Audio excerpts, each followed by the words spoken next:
Bonjour à tous, c'est Sirdec pour une nouvelle vidéo sur la NS Channel, une vidéo dont on doit l'idée à un de mes viewers, Alexandre, qui un jour m'a dit si tu as des gemmes, pourquoi pas faire une vidéo sur le Lucky Cat. Eh bien, je vais exaucer cette idée d'Alexandre en faisant en effet une vidéo sur un Lucky Cat, ce Lucky Cat du mois de décembre, qui va rentrer dans ma série, un free-to-play dans SSA. Allez, jingle! Avant de commencer, je vous montre ce petit tableau qui est le tableau qui récapitule les probabilités de chance au Lucky Cat. Ces probabilités sont données par GT Arcade, donc par palier, on a les chances d'obtenir un certain nombre de gemmes suivant des groupes qu'on appelle des fourchettes.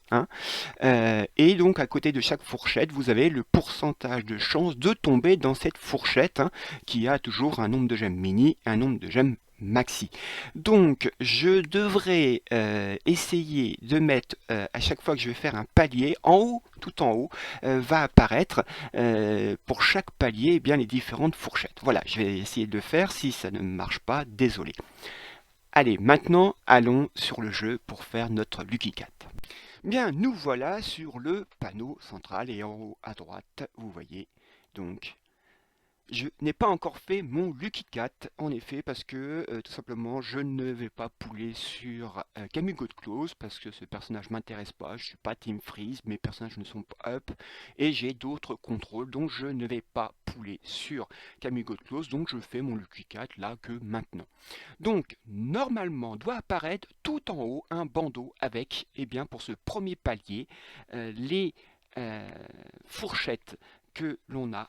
Donc vous voyez pour ce premier palier il n'y a que deux fourchettes. La première donc on a entre 22 et 25 gemmes et on a 90% de chance de tomber dedans et on a 10% de chance de tomber dans la deuxième fourchette 26 à 28. Alors allons-y, voyons dans quelle fourchette je suis.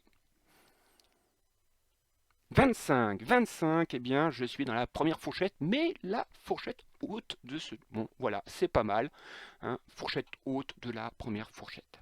Bien, normalement, on doit apparaître maintenant à l'écran en haut la deuxième palier. Là encore, il y a deux fourchettes. On a un peu plus de chance d'être dans la fourchette numéro 2, 12,5%. Voyons si je suis chanceux. 34, eh bien non, et là je suis dans la bas de la première fourchette. Eh bien dommage, c'est pas grave, on continue. Palier 3 qui apparaît normalement en haut. Voilà, allons-y. Palier 3, le palier 3, là il y a trois fourchettes. La plus haute, il n'y a que 5% de chance de tomber entre 84 et 88 gemmes. Voyons ma chance. 81, eh bien je suis dans la deuxième fourchette, au milieu de la deuxième fourchette, je suis dans les 20% de chance. Bon, c'est pas mal. Ensuite, le palier 4 qui apparaît normalement en haut. Il y a également trois fourchettes avec le même pourcentage de chance. Allons-y. 169, eh bien, je suis dans la fourchette 1, le haut de la fourchette 1. Bon, voilà, j'aurais préféré être dans les autres. Ensuite, palier 5. Le palier 5, pareil, trois fourchettes, toujours avec le même... Alors, un pourcentage un peu plus important pour la fourchette 2, on est à 22%. Par contre, on a moins de chances d'être dans la fourchette 3. 252, voilà, là, c'est pas bon. C'est vraiment le bas de la première fourchette. Bon, allez, palier 6. Palier 6, vous voyez, il y a maintenant 4 fourchettes avec une dernière fourchette avec 2% de chance d'avoir plus de 381 gemmes. 348, c'est une catastrophe, on ne peut pas faire plus bas comme vous pouvez le voir. Eh ben non, là j'ai pas de chance sur ce palier là, tant pis, c'est pas grave. Le palier 7 à 500 toujours pareil, un 4 fourchettes avec les mêmes pourcentages. Vais-je avoir un peu plus de chance? 522, c'est une catastrophe. C'est le bas de la première fourchette. Eh bien, c'est pas glorieux. Dernier palier, 660, vous voyez, 4 fourchettes, et c'est encore plus dur d'atteindre le 4 fourchettes, pardon, et encore plus dur d'atteindre cette dernière fourchette, 1% de chance d'avoir plus de 841 gemmes. 727, je suis dans la première fourchette. Là encore, ça va pas être terrible. Eh bien, je vous propose de faire un petit bilan après.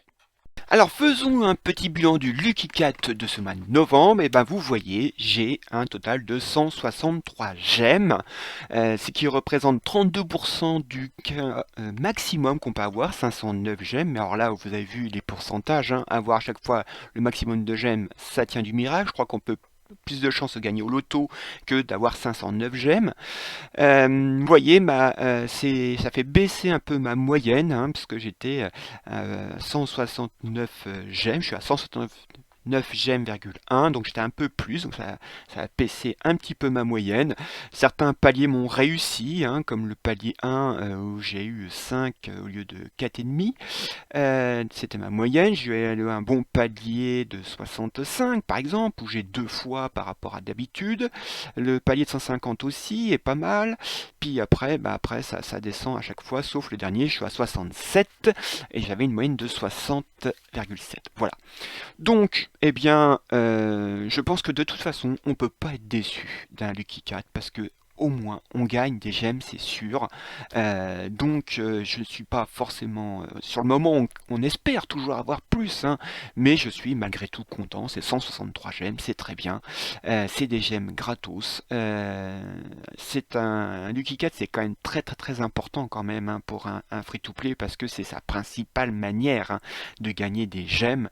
On peut en gagner avec les diamants ou les différents modes, mais c'est vraiment le Lucky Cat qui apporte le plus. Bon, voilà.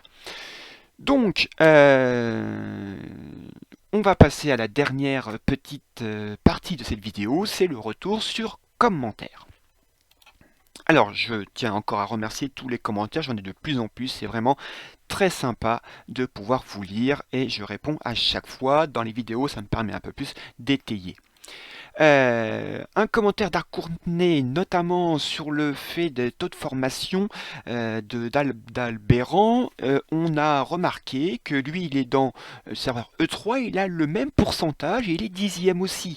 Donc là, je lance un appel à tous ceux qui sont sur les serveurs avant le E25, et bien de me dire si eux aussi, par exemple, ils ont un d'Albéran à 19,8%, qu'il a la 10e place. Euh, Plus exactement, marquer ce qui ne c'est pas le cas actuellement, que d'Albéron n'est pas 10e avec 19,8%.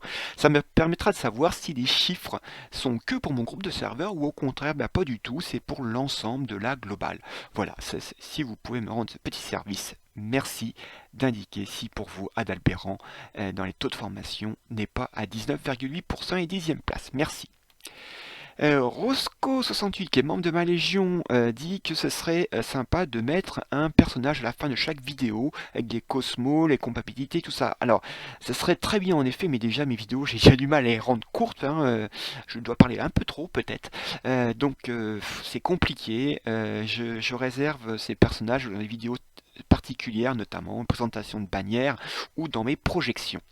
Mais l'idée est intéressante, mais me semble compliquée. Noctali me demande est-ce que j'aime Alone? Mais oui, Alone est un très bon personnage. Malheureusement, j'ai dû faire des choix comme tout le monde. Quand on est free to play, notamment comme on voit avec les gemmes, eh bien il faut faire des choix. Moi, au moment que Alone est sorti, j'ai fait un choix de mettre tous mes ressources sur Athéna Exclamation et la Team Saignement. Et donc Alone, je ne l'ai pas développé, mais ça reste que c'est un excellent personnage et un excellent investissement. Par contre, il coûte cher, hein. C'est quand même un EX, donc ça fait quand même un peu mal, hein. C'est des tomes verts. Et Undertaker78 qui est aussi arrivé dans ma légion, bienvenue, lui il dit qu'il garde ses gemmes justement et pour plus tard et il va essayer de faire déjà une team qui tient la route et bien justement il a tout à fait raison. Quand vous êtes free to play, faites attention à vos ressources. Il faut faire des choix. Alors, soit on pull sur tous les personnages, comme j'avais dit dans une vidéo, mais alors là, on ne pourra pas tous les monter, ce qui peut être tout à fait compréhensible si on fait du duel sacré. Si on veut faire du PVP, là, il faut faire des choix. Moi, par exemple, je suis free to play, j'ai fait une croix sur Camille Close. Ça se trouve, je vais faire aussi une croix sur Gestalt pour mettre mes ressources sur le prochain, peut-être Albafika, peut-être un SS ou un EX, on verra. Donc voilà, je vous remercie à tous d'avoir suivi cette vidéo, j'espère qu'elle vous a plu. N'hésitez pas à mettre un petit commentaire, ça fait très plaisir de vous lire. Sur ce, je vous souhaite à tous un bon jeu, amusez-vous bien et la prochaine fois. Allez, salut!